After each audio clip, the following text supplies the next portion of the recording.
Hello, maing udto sa tanan. So nga mi karon sa gulayan magpalit mi og gulay, mga lamas. Dala po din namo i-content kung wala ba mo taas ang mismong mga produkto sa mga lamas karon nga nag-angat ang adlaw sa kalagkalag. Okay, so tara kuyogin mi ninyo. Ato ta.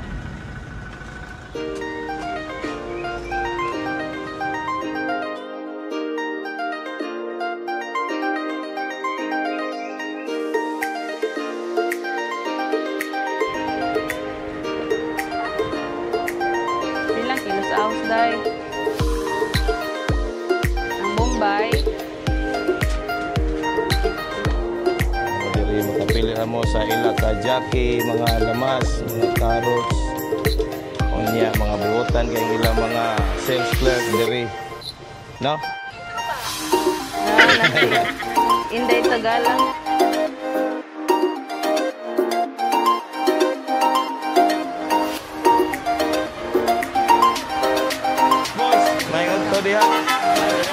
Okay, so pwede na ka na mo mahinabi kadali. So, ang ato ang mga produkto sama sa mga lamas, boss, mga gulay, uban pa nga mga gamitonon karong panahon sa kalagkalag.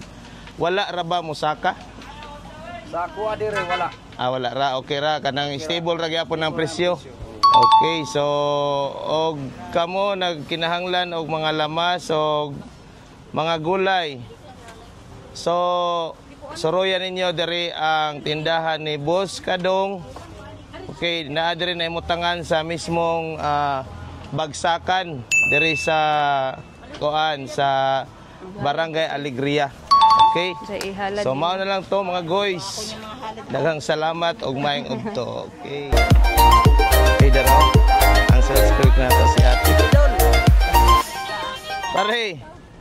Ngumpra ka pare. Okay, so para pa sa naman ni kalag-kalag na ni, unsa pa ni? Pangkonsumo lang. Pangkonsumo lang, okay. Okay, busy kay si Ate dire no kay nag-add siya sa. Yes, busy kayo. Na yung mga sapsoy. 50 pesos ra, affordable ra kayo. Okay, so ang halin karon tay okay ra? Sakto. Medyo unsa man, medyo ni saka ang palit. Busy. So dagan-dagan karong customer. Okay, so mao na lang ni kilos loy aday. So mao na lang to mga guys, daghang salamat og maayong udtos tanan.